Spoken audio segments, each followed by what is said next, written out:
Selamat wayah kieu buat Sobat Rot semua yang selalu setia nemenin Mimin. Buat Mas Arman Maulana, Kang Sule dan juga Raffi Ahmad, terima kasih karena katanya mereka bertiga ini selalu stay tune juga di komentator palsu ya. Hatur nuhun pisan semua ke akang-akang. Nah Sobat Rot, kali ini Mimin mau merangkum sebuah serial Korea berjudul My Name. Menceritakan tentang seorang gadis yang mencurahkan jiwa raganya hanya untuk balas dendam mencari pembunuh ayahnya. Tak perlu banyak bacot lagi ya, kita akan langsung babat session ini semuanya. Jangan ada part-partan. Let's get it trot.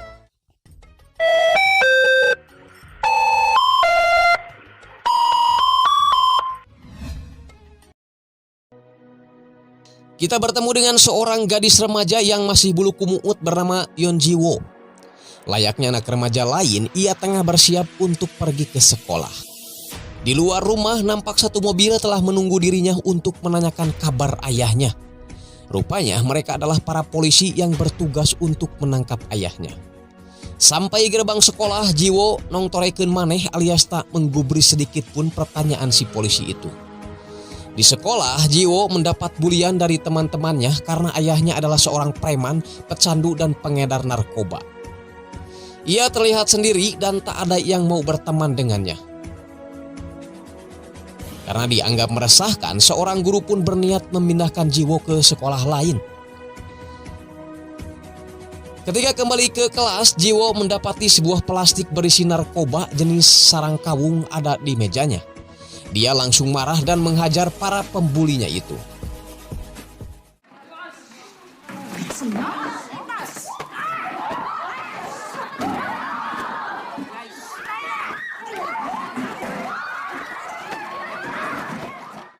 Si Genut sempat mengeluarkan sebuah pisau, namun tetap aja si Genut aduk songkol. Ji-woo pun bertemu dengan gurunya dan ia menyatakan keluar saat itu juga dari sekolah.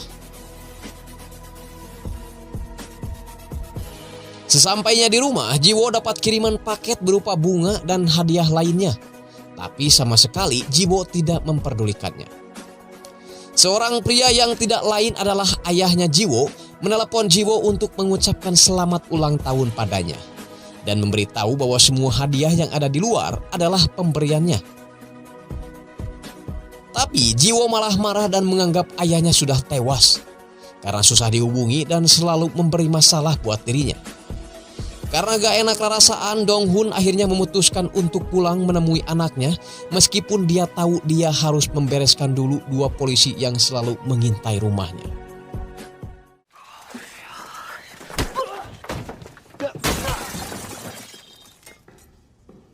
Setelah mau membuka pintu, kelihatan agak macet karena di satu sisi kunci di dalam rumah pun masih menggantung. Tak lama setelah itu datanglah seorang pria berpakaian serba hitam langsung membunuh Dong-hun dengan pistolnya. Ji-woo yang kelihatan panik mendengar suara tembakan mencoba membuka pintu namun susah karena ayahnya sengaja menahannya dari luar. Setelah orang itu pergi, Ji-woo pun berhasil keluar dan mendapati ayahnya sudah tewas.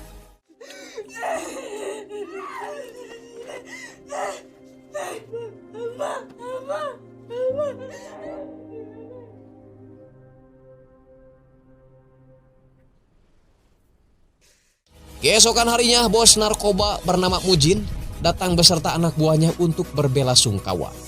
Mujin berkata bahwa Dong-hun adalah sahabat sekaligus saudara yang paling dipercaya olehnya.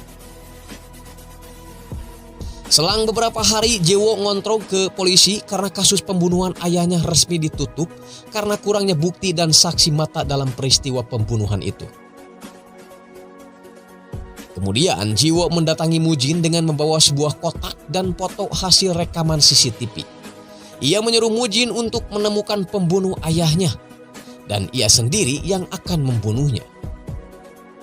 Tapi Mujin malah memberi sebuah pisau dan menyuruh Ji-woo menusuknya. Anjing gua aja lama ya.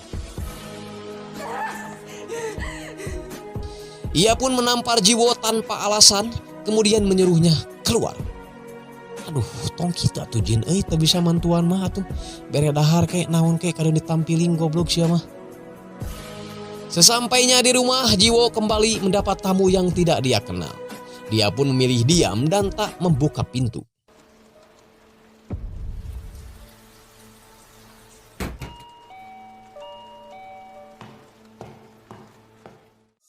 Jiwo berinisiatif untuk menyebar foto pelaku pembunuh ayahnya di tembok-tembok dengan imbalan 5 juta won bila ada orang yang dapat memberikan informasi. Tak lama kemudian, Jiwo dapat telepon dari seseorang yang mengaku mengetahui orang yang dia cari. Jiwo pun menemuinya sambil membawa uang dan tak lupa pisau cukur untuk jaga-jaga. Tapi ternyata orang yang menelepon tadi hanya ngeprank dan malah menyiksa si Jiwo.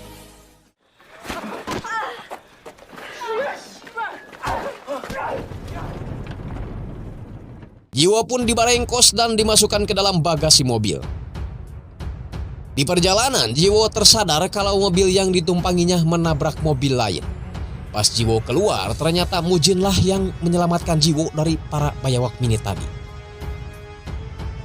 Setelah itu mereka berdua terlibat percakapan dan masih membahas tentang utang piutang. Balas dendam maksudnya ya. Mujin bilang bila Jiwo ingin balas dendam maka dia harus kuat dan belajar membunuh orang. Goblok, anjing nyentuhan teh balik ya kalau teh.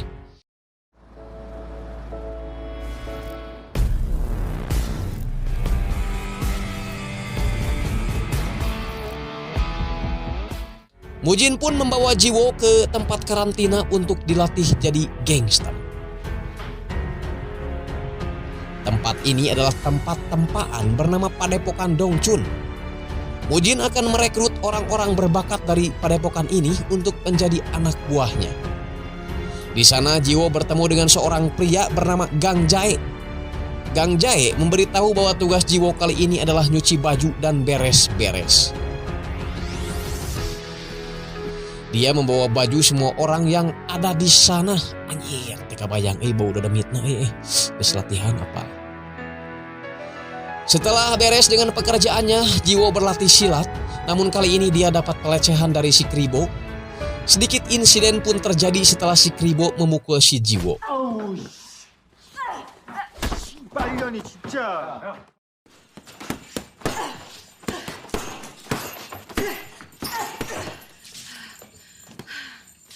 Jiwo terus berlatih dan kali ini Mujin datang mengajarkan sendiri silat padanya dan memberitahukan areal-areal mematikan dalam bertarung.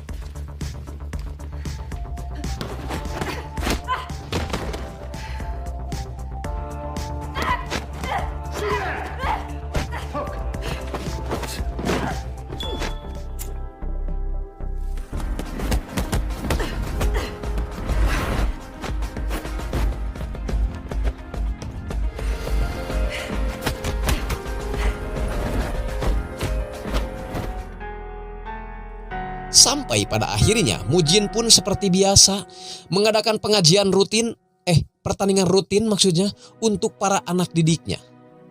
Mujin akan memberikan sebuah hadiah berupa uang 10 juta won jika berhasil memenangkan pertandingan ini. Jiwo pun nampak mengikuti pertandingan itu beserta peserta lainnya.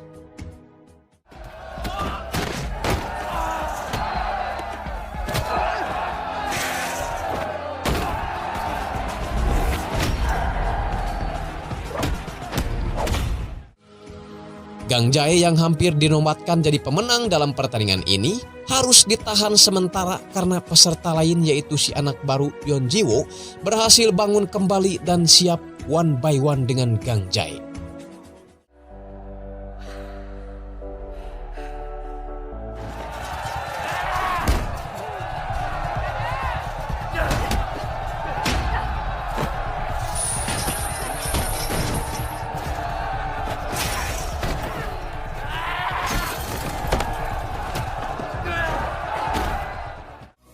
Singkat cerita, Jiwo berhasil mengalahkan Gang Jae dengan susah payah tentunya. Dan berhak mendapatkan hadiah 10 juta won plus umroh ke Arab Saudi. Seakan gak menerima kekalahan, Gang Jae berinisiatif mencampurkan puyer bintang 8 dan hits anti cucungu ke minuman Jiwo agar Jiwo tertidur. Gang Jae juga mengajak temannya si Kribo untuk sama-sama mencicipi itilnya si Jiwo.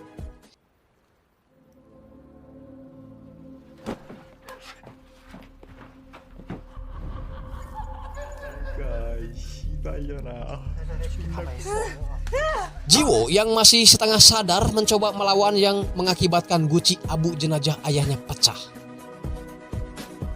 Dari pecahan guci itu, Jiwo berhasil menusukkan beling ke kanjutnya si Kribo. Alah, sia boy, kakabiri anjir. Hal itu membuat Gang Jae marah dan berniat membunuh Jiwo dengan kunci Inggris. Tapi Jiwo berhasil lebih dulu menusuk badan si Gang Jae. Sial bagi si Gang Jae yang rupanya kejadian itu dilihat langsung oleh sang bos. Dan sang bos membuatnya harus dihukum. Sang bos menghukum Gang Jae dengan 1 sayatan di hidungnya. Dari bebengetan si Gang Jae, sepertinya sayatan itu akan membangkitkan aroma dendam membara. Anjay, ampun Roma. Atas kemenangan Yeon Jiwo itu, sang bos pun mengundangnya untuk minum tuak di warung Padang. Sang bos pun memberikan identitas palsu pada Jiwo. Mulai hari ini, Jiwo dianggap mati dan berubah nama jadi Hyejin.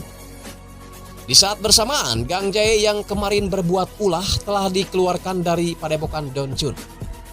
Tak hanya identitas, sang bos pun memberikan sebuah pistol yang katanya pistol itu adalah milik seorang polisi. Dan polisi itulah yang membunuh ayah Jiwo atau Hyejin. Tugas dari Hyejin kali ini adalah mencari tahu siapa polisi yang dimaksud oleh Mujin tersebut. Hyejin mempersiapkan diri dengan terus berlatih setiap hari ya. Karena suka payeung-yang atau biang keringat, Hyejin pun memotong rambutnya jadi pendek. Meh tulba kutu jeung hamur sampo we beureunya. Selang 3 tahun kemudian, Hyejin resmi menjadi salah satu anggota kepolisian Incheon. Di awal tugas jadi polisi, Hyejin menangani sebuah kasus pembunuhan dengan tersangka bernama Changgo.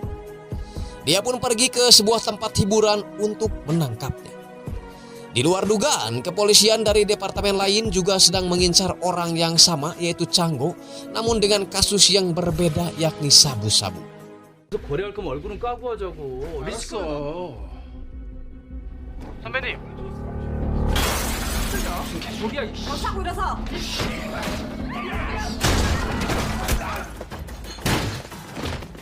Setelah momen penangkapan terjadi, akhirnya kepolisian dari 2 departemen yang berbeda pun saling berebut buronannya. Namun setelah dapat telepon dari atasannya, Sersan Pildo akan lebih dulu memproses hukum dari Changgo ini. Di satu sisi, Mujin beserta anak buahnya terlibat tawuran dengan rekan bisnisnya sesama bandar sabu. Rekan bisnisnya itu diam-diam menjual sabunya ke orang lain tanpa sepengetahuan Mujin. 10년이나 된 우리가 됐어. 장도 약도 다 넘길게. 장도 약도 다 넘길게. Mujin pun membunuh orang itu dengan memasukkannya ke dalam mobil sambil diberi gas pekok beracun. Balik lagi ke si Hyejin yang kali ini dia mengajukan diri untuk masuk ke Satreskrim Narkoba. Dan tak disangka ternyata Kapten Reskrim itu adalah orang yang pernah datang ke rumahnya pasca kematian ayahnya. Dan dia bernama Mario Teguh. Changgiho. Mario Teguh atau anjing gak botak nama. Singkat cerita, Hyejin pun diterima jadi Reskrim Narkoba dan kabar itu dia diberitahukan pada Mujin. 오래 기다리셨어요? Mujin sempat bercerita bahwa 10 tahun lalu Donghun, ayahnya dari Hyejin, pernah menolongnya ketika padepokannya diserang oleh padepokan Gagak Lumayung pimpinan Mang Kobra. Namun alhamdulillah berkat pertolongan Donghun mereka bisa selamat dan menang. Kemenangan itu pun mereka abadikan dalam sebuah foto yang sampai saat ini tersimpan di meja Mujin. Kita ke Sersan Pildo yang lagi menginterogasi Changgo. Setelah sempat bungkam, Changgo akhirnya mengakui bahwa dia mendapatkan barang haram tersebut dari seorang pria bernama Manggo. Selain itu, Pildo pun sempat protes pada atasannya karena telah menjadikan Hyejin sebagai rekannya. Pildo bilang bahwa rekan wanita hanya akan menambah beban buatnya. Tapi Changgiho meyakinkan Pildo dan berkata, Cobaan heula atuh. Pildo menguji kemampuan rekan barunya itu dengan menyuruhnya menangkap seseorang bernama Manggo. Hyejin langsung beraksi dengan menghajar anak buah si Manggo tanpa karunya.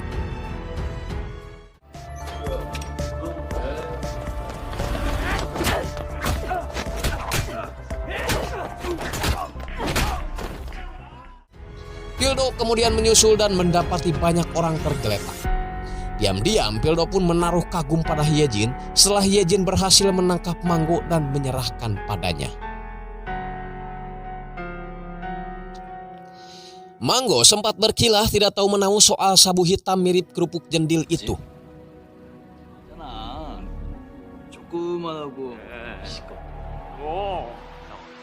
Tapi Hyejin yang mencurigai salah satu pelayan bar itu langsung mengambil sebuah botol dan ternyata benar saja.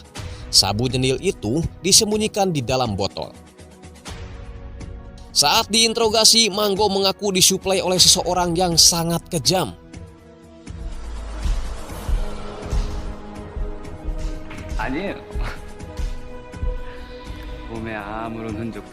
Pas lihat bengetnya sepertinya gak asing. Tapi siapa ya? Oh, si Akang Jae. Ternyata semenjak dikeluarkan dari padepokan Dongchun, sekarang dia bisa berdikari sendiri jadi bos sabu juga. Ya syukur atuh ari kitu mah teu hariwang dikeluarkeun ge. Sementara itu di kantor, Hyejin mencoba membuka kasus lama tentang kematian ayahnya Yong Donghun. Dalam arsip kepolisian dijelaskan bahwa orang terakhir yang bersama Donghun sebelum wafat adalah Taeju, anak buah nomor 1 si Mujin. Sedangkan di waktu bersamaan, Kapten Cha Gi-ho sedang melakukan pengejaran terhadap bandar sabu lain yaitu Bai Jung-ho, yang kemarin tewas oleh si Mujin.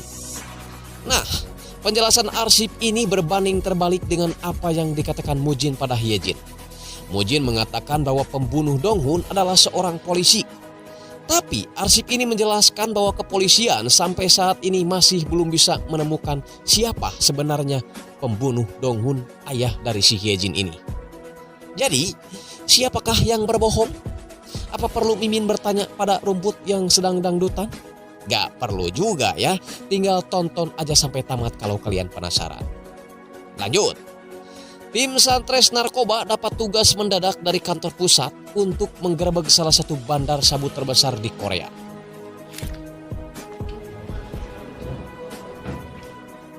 Biar lebih konsentrasi, masing-masing para polisi ini juga tidak diperbolehkan membawa HP. Setelah berkumpul, ternyata yang menjadi target polisi kali ini adalah Choi Mujin.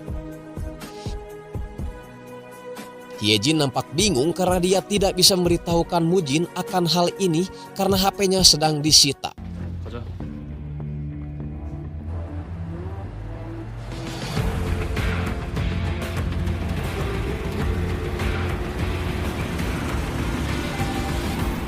Sesampainya di lokasi, tim bergerak cepat mengepung semua area kapal. Hyejin terus berpikir bagaimana caranya untuk menyelamatkan Mujin.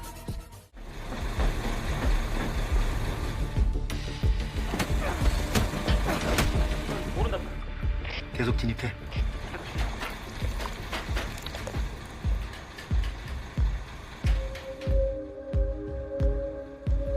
목표는 최무진이야.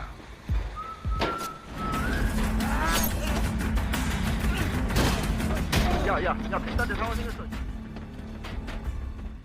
Akhirnya dia memutuskan untuk menembak generator listrik sehingga membuat kapal menjadi gelap dan memudahkan Mujin untuk melarikan diri.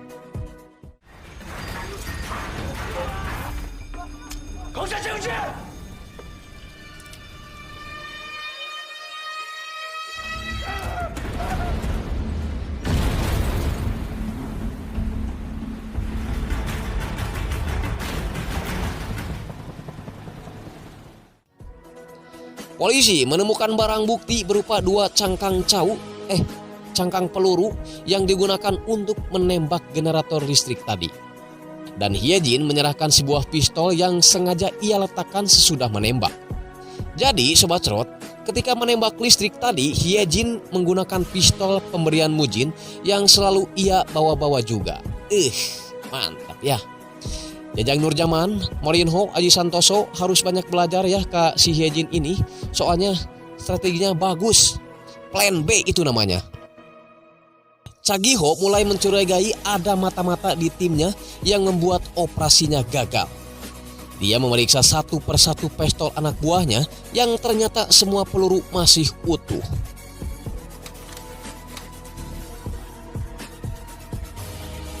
Hyejin kemudian menelepon Mujin dan meminta maaf karena tak bisa menghubunginya pada saat operasi. Hyejin pun memberitahu Mujin bahwa di hotelnya terpasang CCTV yang terhubung ke kepolisian. Mujin berpikir bahwa salah satu anak buahnya ada yang mengkhianatinya. Berkat informasi dari Hyejin, Mujin kini mengetahui letak di mana CCTV itu berada. Ketahuan deh.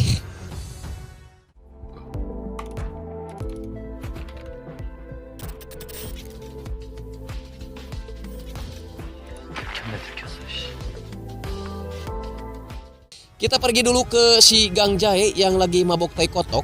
Ia berencana mengumpulkan pasukan untuk menyerang padepokan Dongchun.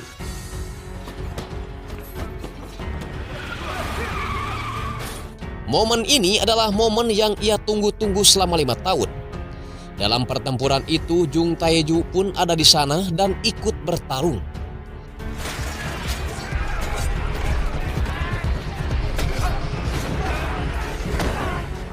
Taeju berhasil menyandra temannya si Gang Jae, tapi dia seakan gak peduli dan terus berbuat sesuka hatinya melukai para anggota Dongchun. Melihat hal itu, Taeju langsung menyerahkan temannya si Gang Jae. Dan sekarang dia siap untuk dilukai. Tanpa rasa karunya, Gang Jae pun langsung menebas tangan dari si Taeju.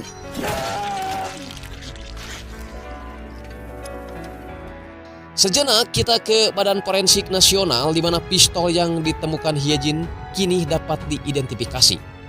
Dengan kode 00 Ngagorolong buatan Brazil, lembur si Ronald Dikin.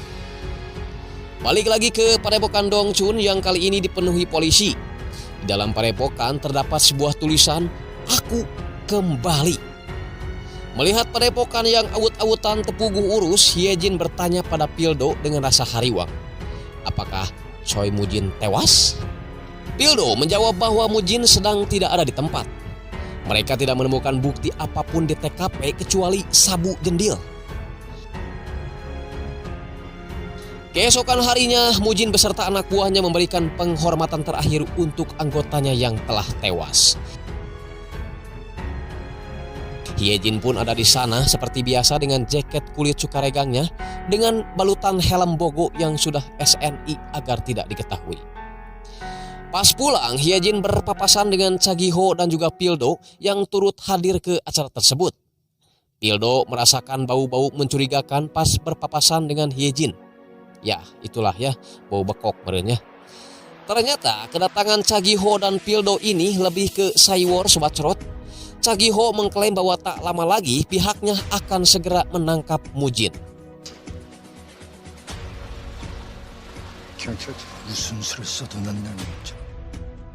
Kepolisian akhirnya menemukan bukti penyerangan kemarin yang ternyata diprakarsai oleh Gang Jae.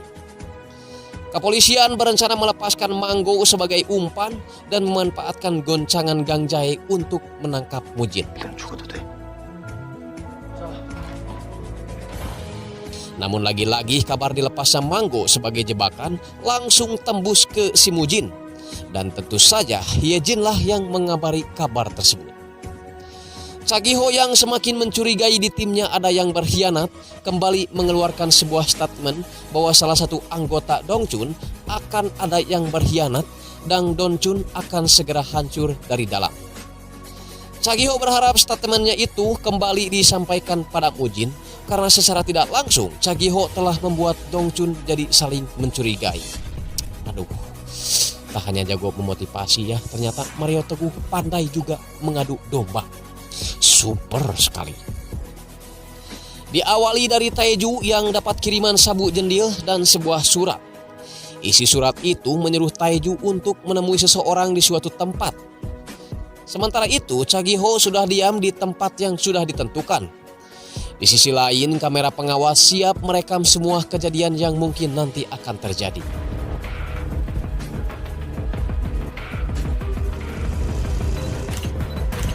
Taeju sudah sampai di tempat sesuai petunjuk surat. Hyejin langsung pergi ke atas gedung untuk melihat siapa sebenarnya pengkhianat Dongchun itu. Tapi pas naik ke atas, Hyejin dijegal Pildo yang sedari tadi mengawasinya.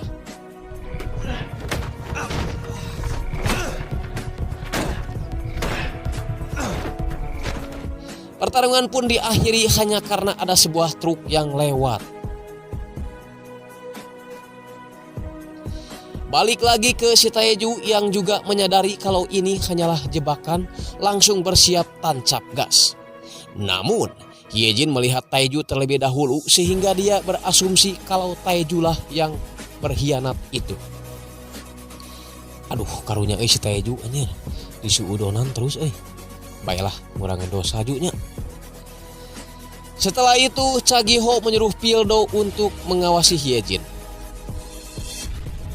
Dan Hyejin sendiri kembali menginformasikan pada Mujin kalau dia mencurigai Taeju orang yang berkhianat itu. Tapi Hyejin menyuruh Mujin untuk sabar dan tidak melakukan apa-apa terlebih dahulu.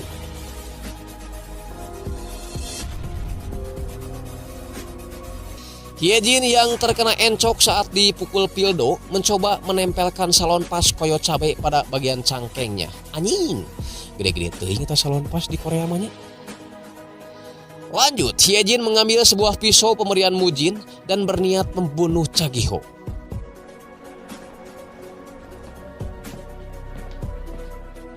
Di kantor, Hyejin terlebih dahulu menanyakan nama Song Junsu pada Chagiho sambil bersiap mengeluarkan pisau.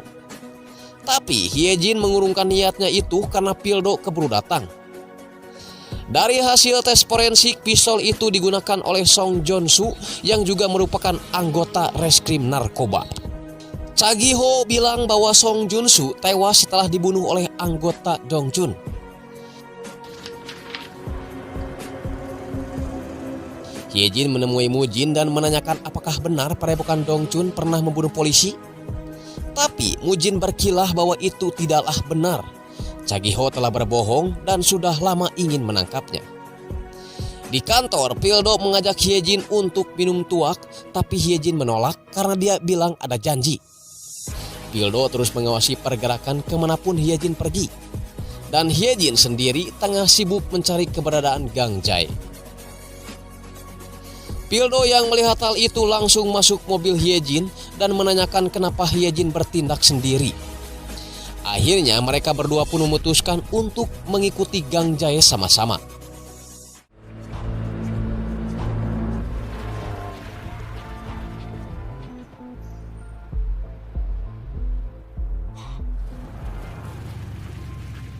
Namun di luar dugaan, setelah selesai transaksi, Gang Jae rupanya mengetahui kalau dia sedang diawasi.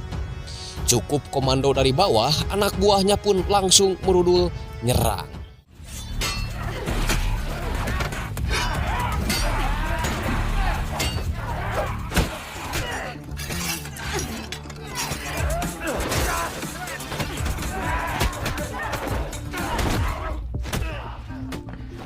Di tempat lain, Mujin juga dapat serangan dari anak buah Gang Jae di tempat ia biasa jajan rendang jeung kihkil.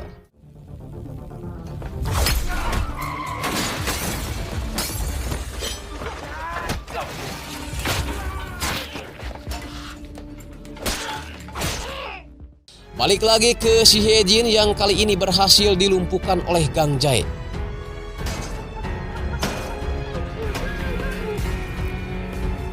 Hyejin menyuruh Gang Jae untuk melepaskan borgolnya dan bertarung 1 lawan 1. Tapi Gang Jae malah menusuk pahanya si Hyejin. Kemudian Gang Jae menelepon Mujin sambil memperlihatkan Hyejin yang menjadi tawanannya. Mujin datang sendirian untuk menyelamatkan Hyejin. Sementara itu, Hyejin dan Pildo dimasukkan ke dalam mobil untuk kemudian dihancurkan.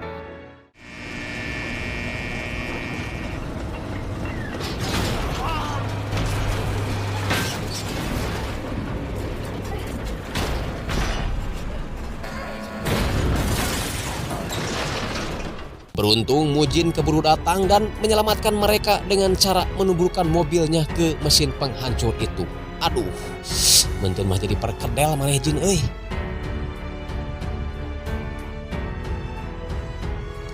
Di rumah, Mujin yang sedang mencurigai Taeju mempertanyakan kesetiaan Taeju padanya, yang malah menyepelekan Hyejin. Atas perlakuan Gang Jae pada Hyejin beberapa waktu lalu membuat dirinya menjadi buruan padepokan Dongchun dan juga kepolisian tentunya.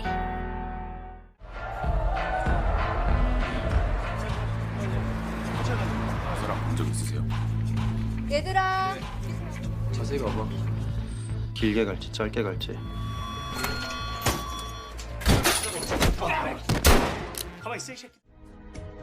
Sambil ngalongok, Pildo bercerita bahwa dulu dia punya adik perempuan, tapi dia tewas ketika pergi ke klub karena ada yang mencampur birnya dengan barang haram. Itu alasan kenapa dia ingin menangkap semua bandar narkoba. Pildo pun mengajak Hyejin untuk sama-sama mencari orang yang selama ini ingin mereka tangkap. Sementara itu, Mujin menyuruh sekretaris pribadinya untuk mengurus pengungsian Hyejin ke tempat lain. Ia khawatir kalau Gang Jae ketangkap polisi, maka dia akan membuka identitas Hyejin yang sebenarnya. Tapi Hyejin tetap kekeh surekeh tidak akan pergi sebelum ia membalaskan dendam ayahnya. Semakin besarnya kecurigaan Chagiho pada Hyejin, ia pun menyuruh seseorang untuk melacak panggilan keluar masuk nomor ponsel Hyejin sejak ia masuk Satres Narkoba. Di kantor, Hyejin bertemu dengan seorang polisi lain yang nampak gak asing buat dirinya. Dia adalah Choi Jin-sae, orang yang menutup kasus pembunuhan ayahnya tempo dulu. Meskipun dia tahu kalau Hyejin ini adalah Jiwo, anak dari Dong-hun, tapi dia nampak pura-pura tak mengetahuinya. Di ruangan khusus, Chagiho pun menanyakan keberadaan anak Dong-hun setelah kejadian itu. Jin-sae pun mengaku tak mengetahuinya. Chagiho merasa curiga karena pistol yang ditemukan Hyejin di kapal adalah pistol milik Dong-hun.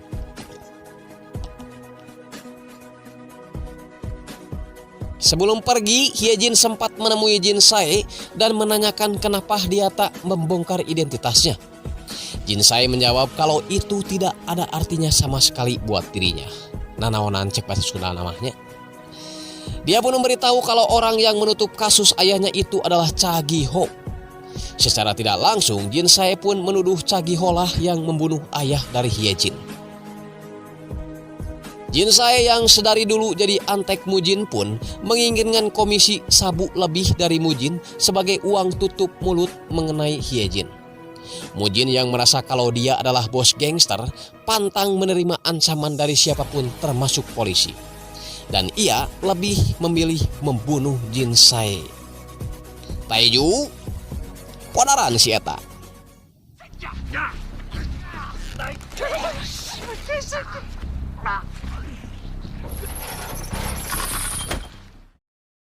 Hyejin terus mencari keberadaan Gang Jae dengan mengorek informasi dari Manggo. Manggo sempat gak mau memberitahu, namun Hyejin nyingsieun atau menakuti si Manggo kalau dia tidak memberitahu di mana Gang Jae, maka dia akan dibunuh oleh Choi Mujin. 죽이려고 한 새끼를 어떻게 처리할까? 뭐? 뭐라고? 알아.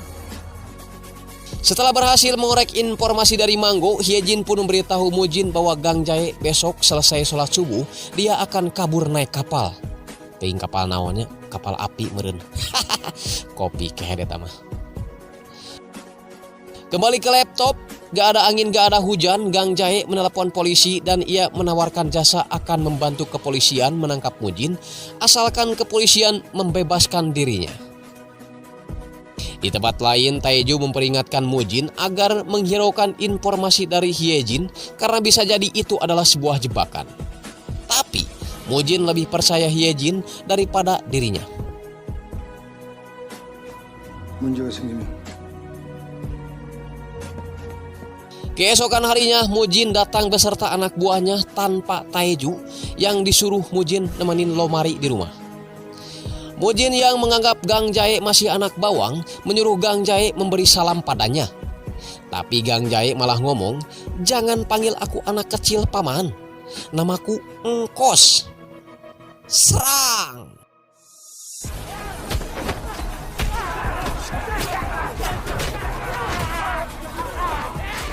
Di awal-awal Mujin terlihat lebih unggul dari Gang Jae.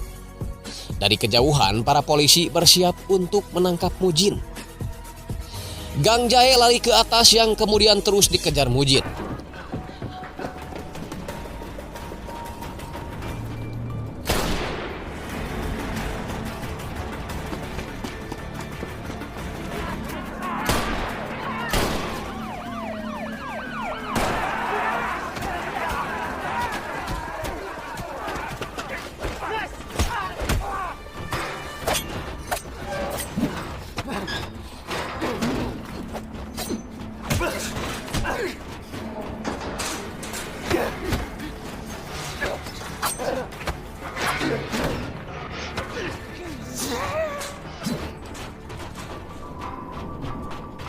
Di atas, Mujin yang sedikit lengah berbalik jadi kerepotan melawan Gang Jae.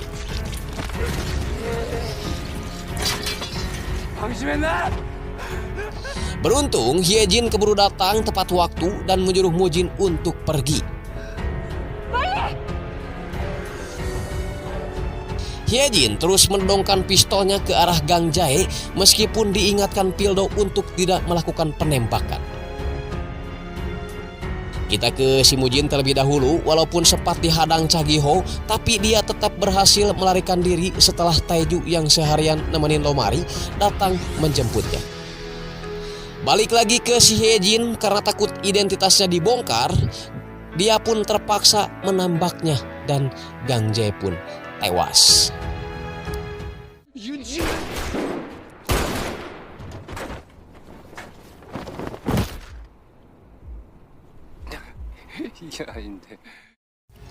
Di perjalanan, Mujin meminta Taeju untuk menurunkannya di suatu tempat.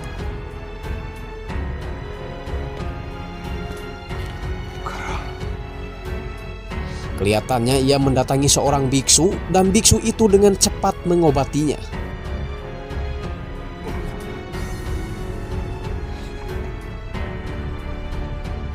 Sementara itu Hyejin yang baru saja membunuh Gang Jae merasa gak tenang. Ia merasa lelembutan si Gang Jae masih saja ada di sekelilingnya. Karena psikologis Hyejin yang sedang tidak baik, Pildo pun berusaha untuk menemaninya. Sambil usaha tentunya ya. Mana lagi turun hujan salju lagi. Ngelentut. Pildo juga mengetahui kalau Hyejin mengenal Gang Jae sejak dulu. Hyejin mengaku kalau sejak dulu dia rujit, geleh, gak suka sama si Gang Jae karena dia pernah mau memerkosanya.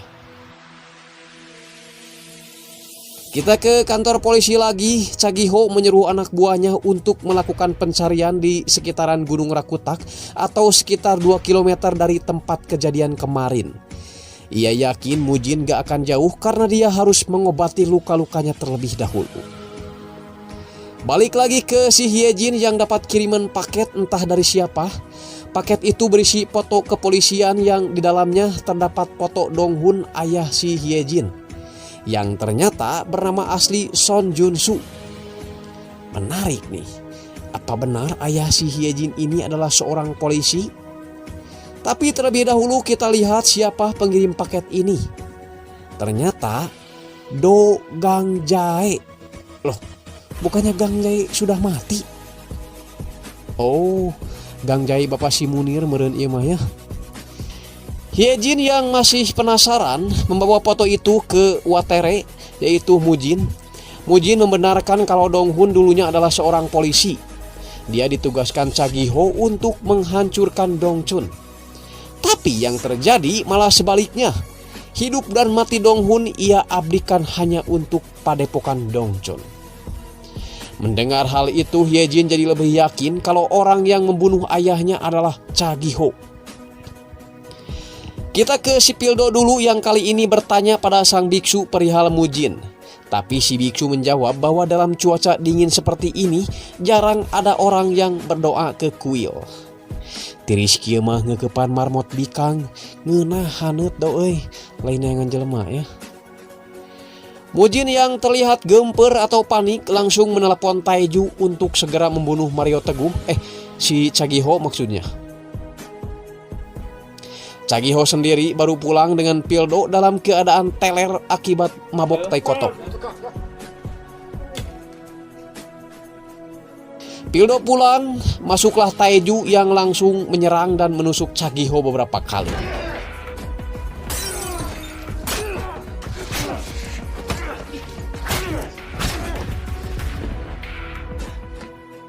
Di saat yang bersamaan, Hyejin yang berniat membunuh Chagiho merasa heran karena rumah Chagiho dalam keadaan berantakan dan Chagiho dalam keadaan terluka.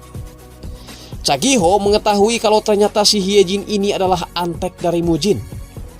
Hyejin juga mengaku kalau dia adalah Yeonjiwo, putri dari Donghun yang ayahnya dibunuh polisi. Mendengar hal itu, Chagiho langsung sedih, ramisak sobat cerot, karena selama ini Jiwo telah salah paham.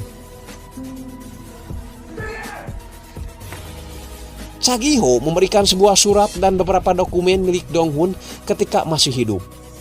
Chagiho pun menyuruh Hyejin pergi sebelum para polisi datang.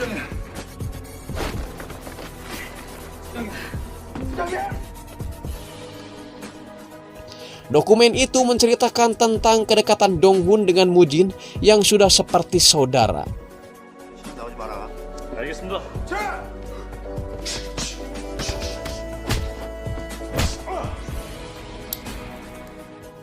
Namun Mujin kecewa setelah mengetahui kalau Donghun ternyata seorang polisi. Seakan tahu kalau hidupnya gak akan lama lagi, Donghun pun menuliskan surat untuk putrinya dengan isi surat yang sangat menyentuh Mun-munan.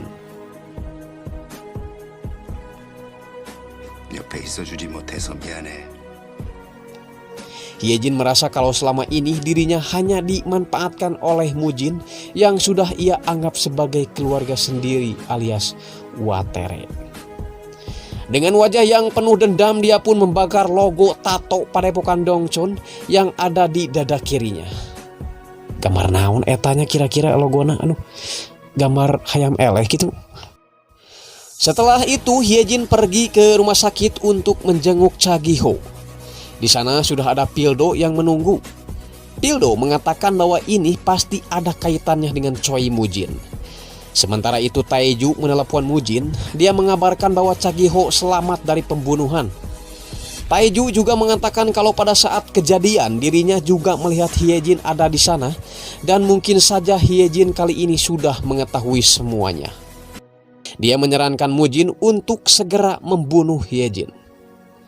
Hyejin yang lagi beres-beres mau pindahan karena rumahnya geueun loba jurig, tiba-tiba pas keluar rumah dia langsung dihadang oleh para anak buah Taeju yang berniat membunuhnya.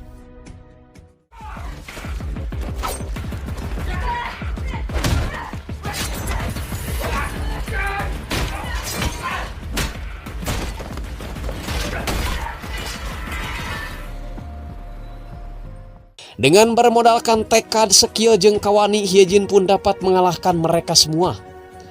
Taeju yang mengetahui anak buahnya sudah KO semua, terpaksa harus turun tangan.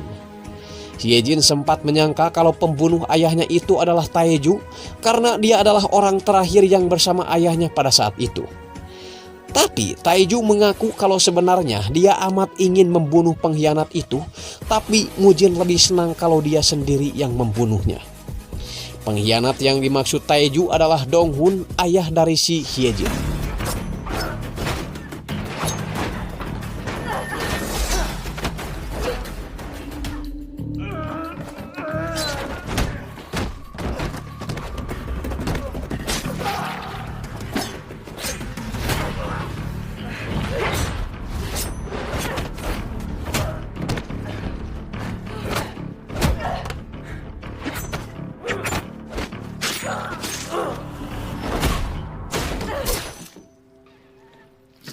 Singkat cerita, Hyejin pun berhasil mengalahkan Taeju dengan susah payah.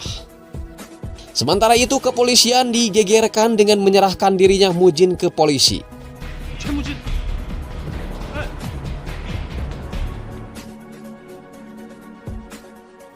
Pildo menjatuhkan tuduhan kalau Mujin lah yang membunuh Gang Jae dengan barang bukti sebuah pisau. Pildo sebenarnya tahu kalau yang membunuh Gang Jae itu adalah Yejin, tapi dia menutupinya dan malah menuduh Mujin sebagai pembunuhnya. Tak lama kemudian muncullah Yejin yang menguatkan tuduhan itu dengan sebuah barang bukti pisau dengan penuh sidik jari Mujin. Yejin mengatakan bahwa pelayan mata-matamu di kepolisian sudah tidak bisa lagi menyelamatkanmu. Dan kamu sudah tamat.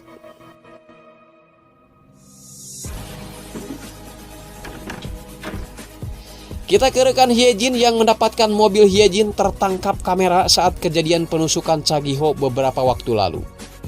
Hyejin sendiri kali ini sedang berada di ruang bukti untuk mengambil pisau yang digunakan Mujin.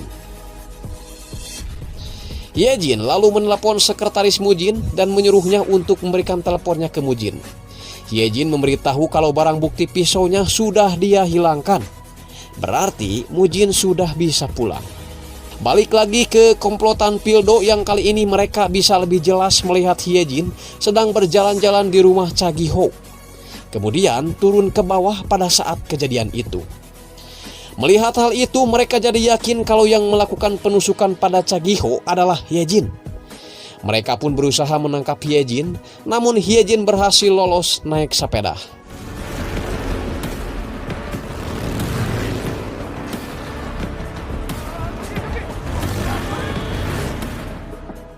Hyejin kemudian membuang pisau itu ke laut. Sedangkan Choi Mujin yang baru pulang dari kantor polisi disuguhi pemandangan tak mengenakan setelah Taeju orang kepercayaannya tewas. Mujin semakin yakin kalau pembebasan dirinya dari polisi adalah cara Hyejin untuk membunuhnya dengan tangannya sendiri. Balik lagi ke si Hyejin yang menziarahi makam ayahnya dan meminta doa restu tentunya karena dia akan tinju dengan si Choi Mujin. 난 여태 아빠가 어떻게 살면 원망하고 미워하는 대신 얼마나 외롭고 힘들었을까. Pildo yang mengetahui kalau Hyejin suka pergi ke makam ayahnya mencoba ke sana dan benar saja mereka berdua pasang rok di jalan.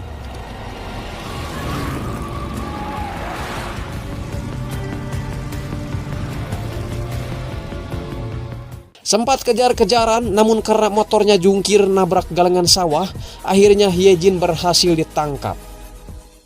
더 이상 나 시험하지 마라.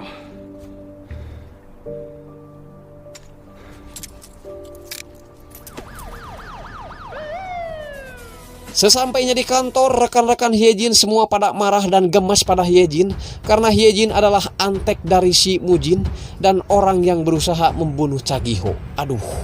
Kalem atuh euy, kalem. Pan keur bulan puasa ieu teh, sabar. Kabar tertangkapnya Hyejin telah sampai pada Mujin lewat sekretaris pribadinya Neng Widi.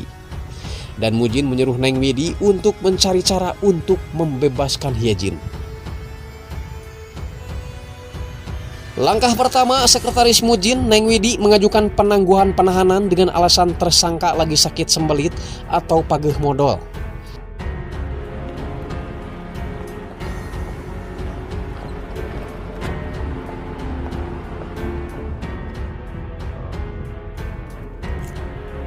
Sesampainya di rumah sakit, Hyejin melihat salah satu perawatnya adalah orang yang pernah ia tolong ketika mabok tai kotok saengengna di bar.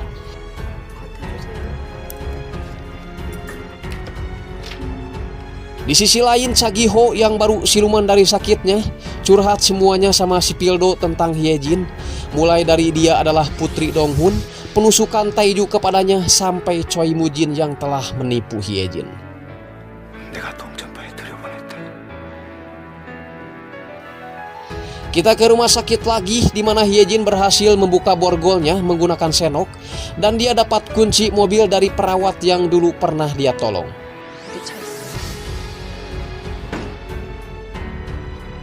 Sempat dapat hadangan dari para polisi lain, tapi Hyejin tetap berhasil lolos.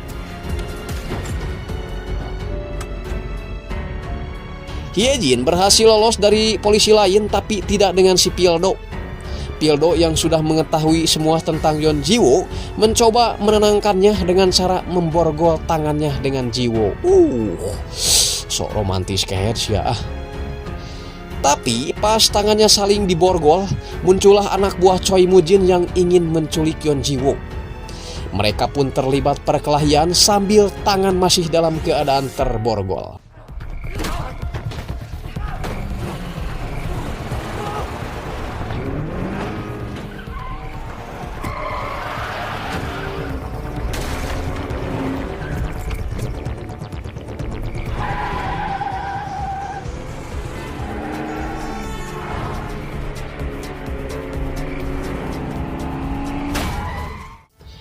Pertarungan mereka pun melebar ke jalan raya sehingga membuat pengguna jalan mengalami tabrakan beruntun.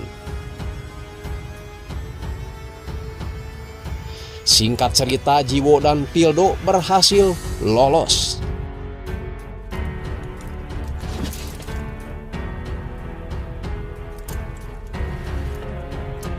Pildo membawa Ji-woo ke suatu tempat pinggir pantai. Tentunya itu adalah sesuatu yang Ji-woo inginkan sejak kematian ayahnya.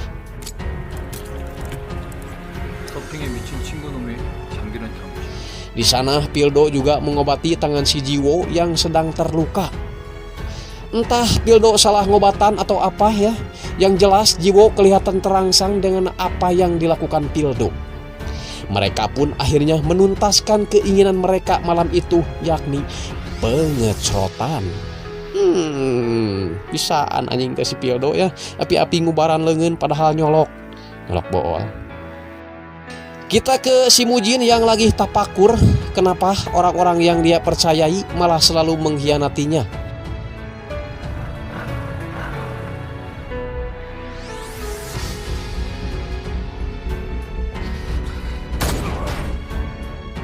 Padahal dia sendiri tidak pernah mengkhianati orang lain. Dia pun menunggu Ji-woo datang menghampirinya karena dia memaklumi kalau Ji-woo punya alasan kuat untuk balas dendam. Usai tapakuran, sekretaris pribadi Mujin, Neng Widi, menyuruh Mujin untuk melarikan diri karena kepolisian akan segera menangkapnya dengan Ji-woo sebagai saksinya. Tapi Mujin menolak dan memilih untuk menunggu Ji-woo karena dia tahu Ji-woo akan segera datang. Hal sebaliknya justru terjadi pada Ji-woo. Atas wejangan dari Pildo, Ji-woo berniat menyerahkan kasus Mujin pada polisi dan melupakan dendamnya. Meskipun dia juga tahu kalau dia akan tetap di penjara. Tapi di perjalanan menuju kantor polisi, tiba-tiba seseorang teuing saha ngaranna tiba-tiba menembak Pildo dari dekat.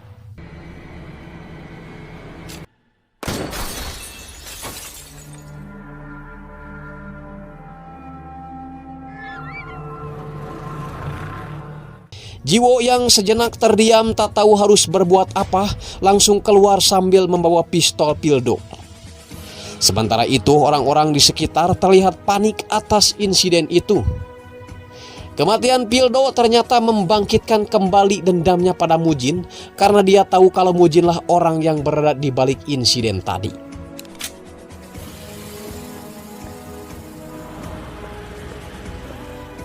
Dia pun masuk ke hotel di mana Mujin tinggal.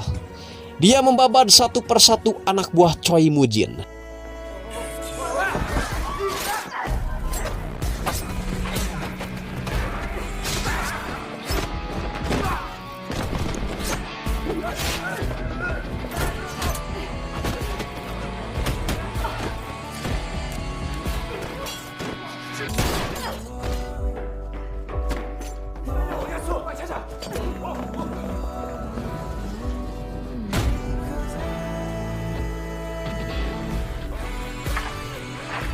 Di dalam lift, dia melihat kalau pelurunya tinggal satu dan itu akan dia gunakan untuk membunuh Choi Mujin.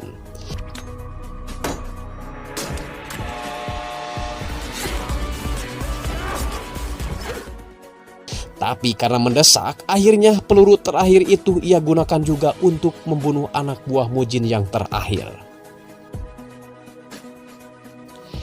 Setelah membabat habis semuanya, akhirnya momen yang ditunggu-tunggu pun tiba. Ji-woo membawa pisau dan pistol yang sebenarnya sudah tidak ada pelurunya. Mujin pun kelihatannya lebih suka menggunakan pisau daripada pistolnya. Pertarungan yang lebih seru daripada ngadu hayam pun terjadi. Prit! ah. 될 수 있겠냐? 했던 사람이 또 한 명 죽었어. 그렇지.